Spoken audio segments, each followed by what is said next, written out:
Hello বন্ধুরা, Pamela সেচেলে সবাইকে স্বাগত। চলে এসেছি আজকে তোমাদের সামনে নতুন একটা রেসিপি নিয়ে। আজকে রেসিপিটার নাম হলো নিরামিষ আলুর তরকারি। রেসিপিটা শুনতে নর্মাল হলেও এটা যদি তোমরা আমার রেসিপিটা ফলো করে সেম প্রসেসে বানিয়ে নাও, তাহলে আমি গ্যারান্টি দিয়ে বলছি তোমাদেরও খুব পছন্দ হবে।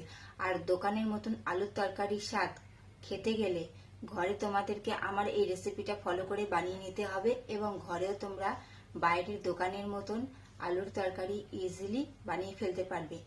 তো অনেক সময় দেখো, আমরা চিন্তা ভাবনা করি যে আজকে রুটির সাথে কি তরকারি বানাবো, নিরামিষ বা যে কোনো বা ব্রেকফাস্টে লুচির সাথে বা পরোটার সাথে বা রুটির সাথে কি তরকারি বানাবো। তো রোজ দিন আমরা একই তরকারি খেয়ে যখন বোর হয়ে যাই, তখন আমরা চেষ্টা করি কিছু আলাদা, কিছু ইউনিক করার।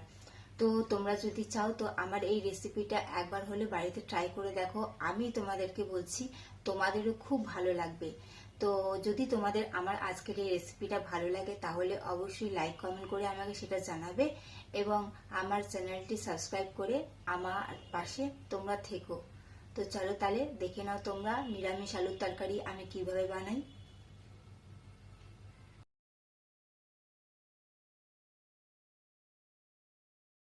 প্রথমেই দেখো, আমি কড়াইতে সর্ষের তেল দিয়ে দিয়েছি।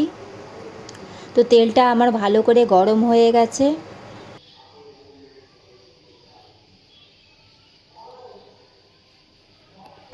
এখন আমি একটা শুকনো লঙ্কা ফোড়ন দিচ্ছি।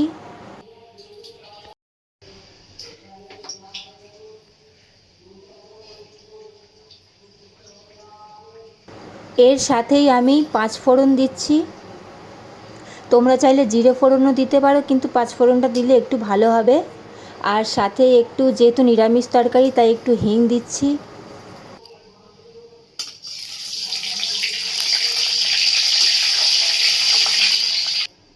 ফোড়নটা ভালো করে ভাজা হয়ে গেছে।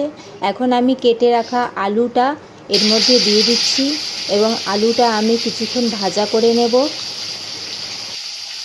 তোমরা চাইলে এখানে এটা সেদ্ধ আলু দিয়েও করে নিতে পারো। সেই ক্ষেত্রে আমি এর মধ্যে যা যা মশলা ইউজ করছি, তো তোমরা সেই মশলাগুলো আগে তেলের মধ্যে ভালো করে ফ্রাই করে নিয়ে তারপরে সেদ্ধ আলুটা স্ম্যাশ করে দিয়ে দেবে। কিন্তু আমার মনে হয় এটা কাঁচা আলু দিয়ে বানানোটাই অনেক ভালো, কারণ তাহলে এর ভেতর পুরো টেস্টটা একদম সুন্দরভাবে ঢুকবে। আলুটা ভাজা হয়ে গেছে। এখন আমি এর মধ্যে একটু আদা কুচি দিয়ে দিচ্ছি। আদাটা আমি গ্রেট করে নিয়েছি, তোমরা চাইলে বাটা ইউজ করতে পারো। আদার সাথে আলুটা আমি কিছুক্ষণ ভাজা করে নিয়েছি। এখন আমি এর মধ্যে টমেটো কুচি দিয়ে দিচ্ছি। এখানে আমি হাফ টমেটো ইউজ করেছি।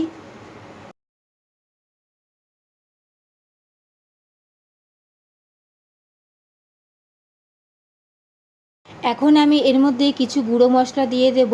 তো হাফ চামচ হলুদ গুঁড়ো নিয়েছি, হাফ চামচ লঙ্কার গুঁড়ো, হাফ চামচ ধনে গুঁড়ো, আর হাফ চামচ জিরে গুঁড়ো নিয়েছি।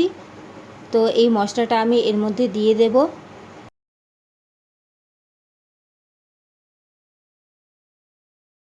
সাথেই আমি পরিমাণ মতো নুন দিয়ে দিচ্ছি।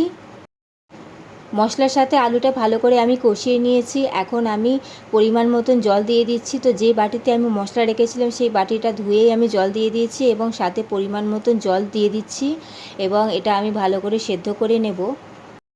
রাস্তার দোকানে আমরা লুচি বা কচুরির দোকানে যে আলু তরকারিটা খেয়ে থাকি, সেই আলুর তরকারিটা টেস্ট কিন্তু এটাই। তোমরা যদি বানাও, তোমরা এটা খেয়ে বুঝতে পারবে।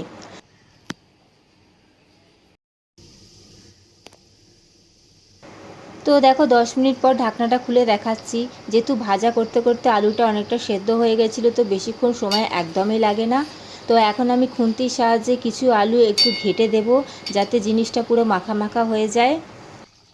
এখন আমি এর মধ্যে ওপর থেকে একটু কসুরি মেথি ছড়িয়ে দিচ্ছি। তোমরা চাইলে এর সাথে ধনেপাতা কুচিও দিতে পারো, আমি সেটা দিইনি। তো কসুরি মেথির টেস্টটা পুরো একদম চেঞ্জ করে দেবে এই তরকারির স্বাদটাকে।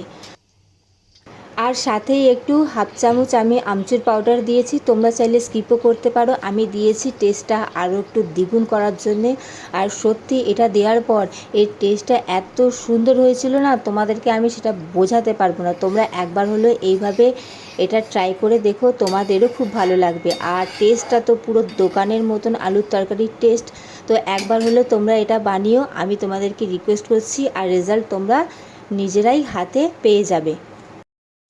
রেডি হয়ে গেল আমাদের আজকের নিরামিষ আলুর তরকারি। তোমাদের কেমন লাগলো অবশ্যই লাইক কমেন্ট করে জানাবে, এবং আমার চ্যানেলটি অবশ্যই সাবস্ক্রাইব করে আমার পাশে থেকো বন্ধুরা, আর আমাকে তোমাদের পরিবারের সদস্য বানিয়ে নাও।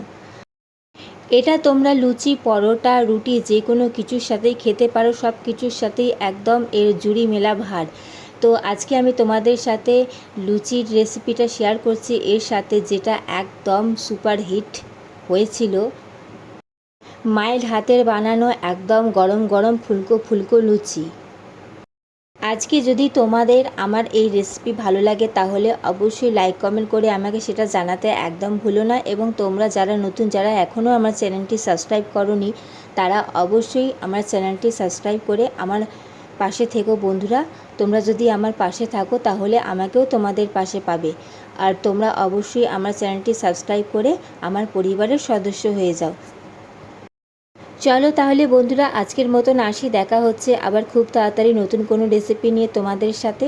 ততক্ষণ তোমরা ভালো থেকো, সুস্থ থেকো, এবং অবশ্যই সাবস্ক্রাইব করতে ভুলো না কিন্তু। চলো, টাটা।